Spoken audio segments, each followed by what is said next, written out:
ಎಲ್ಲ ನನ್ನ ಪ್ರಿಯ ವೀಕ್ಷಕರಿಗೆ ಹಾರ್ದಿಕ ಸುಸ್ವಾಗತ. ಇವತ್ತು ನಾನು ಫ್ರಾನ್ಸ್ ದೇಶದ ಸೆಂಟ್ ಲೊರಾನ್ಸೋಸ್ ಎಂಬಂತಹ ಒಂದು ಪವಿತ್ರವಾದಂತಹ ಸ್ಥಳದಲ್ಲಿ ನಿಂತಿದ್ದೀನಿ. ಈ ಒಂದು ಪವಿತ್ರವಾದಂತಹ ಸ್ಥಳ ಫ್ರಾನ್ಸ್ ದೇಶದ ನಾಂತ್ ಈ ನಗರದಿಂದ ಸುಮಾರು 80 ಕಿಲೋಮೀಟರ್ ದೂರದಲ್ಲಿ ಇದೆ. ಈ ಒಂದು ವಿಶೇಷವಾದಂತಹ ಒಂದು ದೇವಾಲಯಕ್ಕೆ ನಾನು ಇಲ್ಲಿ ಬಂದಿದ್ದೇನೆ.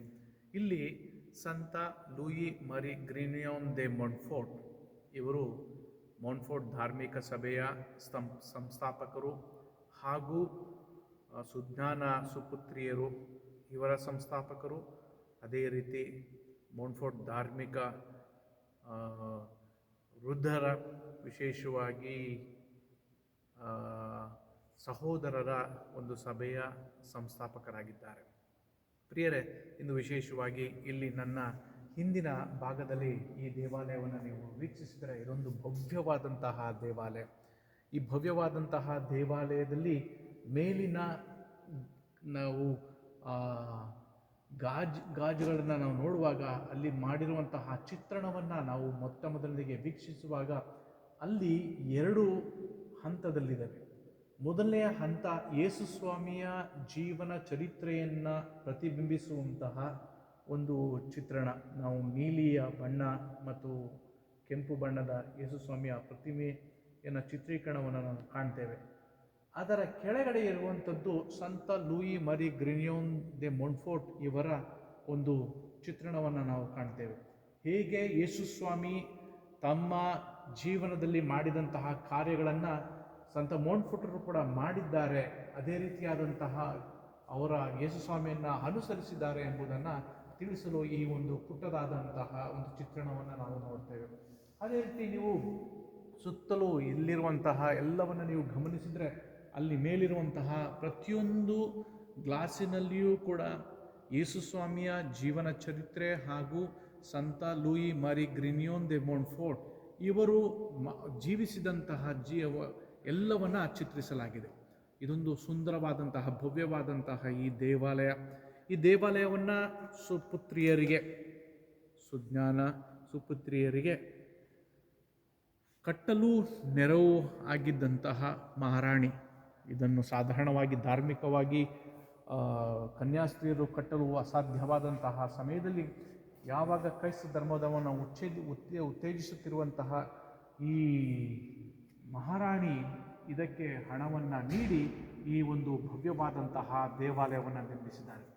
ನಮಗೆಲ್ಲರೂ ಕೂಡ ಈ ಭವ್ಯವಾದಂತಹ ದೇವಾಲಯವನ್ನು ನೋಡುವಾಗ ನಮಗೆ ಖಂಡಿತವಾಗಿಯೂ ಒಂದು ರೀತಿಯಾದಂತಹ ಬೇಸರ. ಏಕೆಂದರೆ ಈ ಒಂದು ದೊಡ್ಡ ದೇವಾಲಯ ಆಗಿನ ಕಾಲದಲ್ಲಿ ತುಂಬ ಪ್ರಸಿದ್ಧಿಯನ್ನು ಪಡೆದಿತ್ತು. ತುಂಬ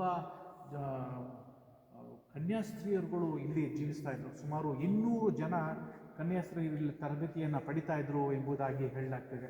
ಆದ್ದರಿಂದ ಈ ಒಂದು ಪ್ರತಿಮೆ ಈ ಒಂದು ಸ್ಥಳಕ್ಕೆ ಬಂದು ನಿಮಗೆಲ್ಲರೂ ಕೂಡ ಇವತ್ತು ನಾನು ಸ್ವಲ್ಪ ಸಮಯ ಕಳೆದು ಇದನ್ನು ತೋರಿಸ್ಬೇಕು ಅಂತ ಹೇಳಿತ್ತು. ಈ ಒಂದು ಸಣ್ಣದಾದಂತಹ ಪುಟ್ಟವಾದಂತಹ ದೇವಾಲಯವನ್ನು ಯಾಕೆ ಇಷ್ಟೊಂದು ವಿಜೃಂಭಣೆಯಿಂದ ಕಟ್ಟಿದ್ದಾರೆ ಅಂತ ಹೇಳಿದ್ರೆ, ಅಂದು ದೇವರಿಗೆ ತಾವು ಎಷ್ಟು ಕೊಟ್ಟರೂ ಕೂಡ ಸಾಲದು ಅನ್ನುವಂತಹ ಒಂದು ಭಕ್ತಿ ಇವರಲ್ಲಿತ್ತು. ಆದ್ದರಿಂದಲೇ ಈ ಒಂದು ಸುಂದರವಾದಂತಹ ಈ ಒಂದು ದೇವಾಲಯವನ್ನು ಕಟ್ಟಿಸಿಕೊಟ್ಟಿದ್ದಾರೆ.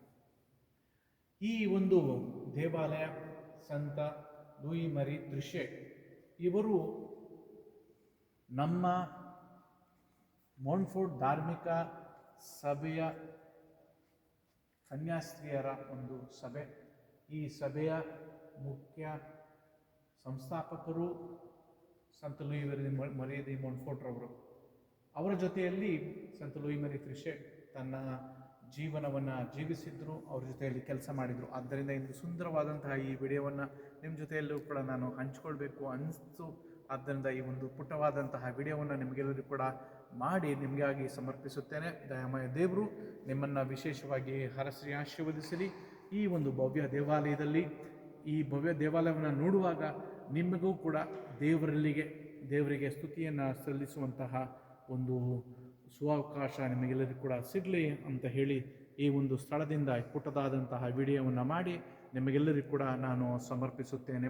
ಪ್ರಿಯರೇ, ದೇವರ ಆಶೀರ್ವಾದ ನಿಮ್ಮೆಲ್ಲರಲ್ಲಿಯೂ ಕೂಡ ಇರಲಿ ಎಂಬುದಾಗಿ ನಾನು ನಿಮ್ಮನ್ನು ಬೇಡಿಕೊಳ್ಳುತ್ತೇನೆ.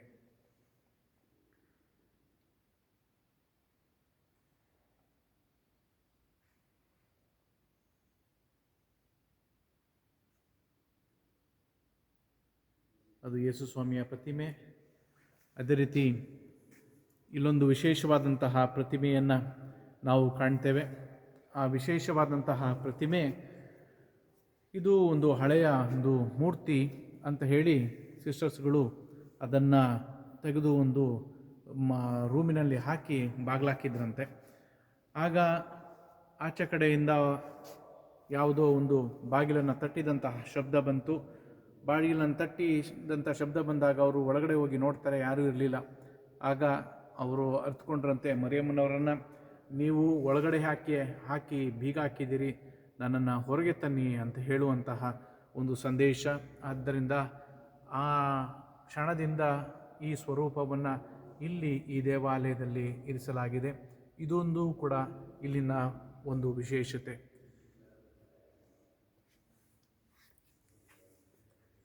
ನನ್ನ ಎಡಭಾಗದಲ್ಲಿ ನೀವು ನೋಡ್ತೀರಾ, ಇಲ್ಲಿ ಸುಂದರವಾದಂತಹ ಒಂದು ಪ್ರತಿಮೆ, ಕಿರೀಟಧಾರಣೆಯಾದಂತಹ ಮರಿಯಳ ಒಂದು ಪ್ರತಿಮೆಯನ್ನು ನೀವು ಕಾಣ್ತಾ ಇದ್ದೀರಿ.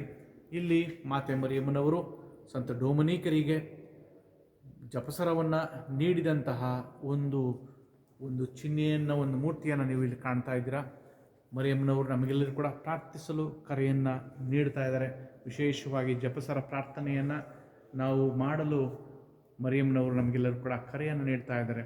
ಈ ಒಂದು ಸುಂದರವಾದಂತಹ ಈ ಒಂದು ಸ್ಥಳಕ್ಕೆ ಮತ್ತು ಇದನ್ನು ವೀಕ್ಷಿಸುತ್ತಿರುವಂತಹ ನಿಮಗೆಲ್ಲರಿಗೂ ಕೂಡ ನನ್ನ ಪ್ರಾರ್ಥನೆ, ಮತ್ತು ನಿಮಗೆಲ್ಲರಿಗೂ ಕೂಡ ಈ ಒಂದು ವಿಡಿಯೋವನ್ನು ವೀಕ್ಷಿಸಿದ್ದಕ್ಕಾಗಿ ನಾನು ಅಭಿನಂದನೆಯನ್ನು ಸಲ್ಲಿಸ್ತೇನೆ. ಇಲ್ಲಿ ಸುಂದರವಾದಂತಹ ಚಿತ್ರೀಕರಣ. ಈ ಒಂದು ದೇವಾಲಯವನ್ನು ನೋಡಲು ಎರಡು ಕಣ್ಣು ಸಾಲದು ಅಂತ ಹೇಳ್ತೀವಲ್ಲ, ಹಾಗೆ ಪ್ರತಿಯೊಂದು ಮೂರ್ತಿಯನ್ನು, ಪ್ರತಿಯೊಂದನ್ನು ಅವರು ಅಷ್ಟು ಶುಭ್ರವಾಗಿ, ಕಲ್ಮಶವಿಲ್ಲದೆ, ಯಾವುದೇ ಒಂದು ನ್ಯೂನ್ಯತೆ ಕಾಣಿಸದಂತೆ ಅವರು ಈ ಪ್ರತಿಮೆಗಳನ್ನ ಮಾಡಿದ್ದಾರೆ. ಅಂದರೆ ಯಾವಾಗ ನಮಗೆ ಸತ್ಯತೆ ಗೊತ್ತಾಗಬೇಕಲ್ಲ, ಆ ಸತ್ಯತೆ ಗೊತ್ತಾಗಬೇಕಾದ್ರೆ ಅವ್ರು ಮಾಡಿರುವಂತಹ ಕೆಲಸದಲ್ಲಿ ನಮಗೆ ಗೊತ್ತಾಗುತ್ತೆ ಎಷ್ಟು ಇಲ್ಲಿ ಪ್ರಾಮುಖ್ಯತೆಯನ್ನು ಕೊಟ್ಟು ಭಕ್ತಿಯಿಂದ ಈ ಒಂದು ಸುಕಾರ್ಯವನ್ನು ಮಾಡಿದ್ದಾರೆ ಎಂಬುದು ನಮಗೆ ಕೂಡ ತಿಳಿದು ಬರುತ್ತೆ.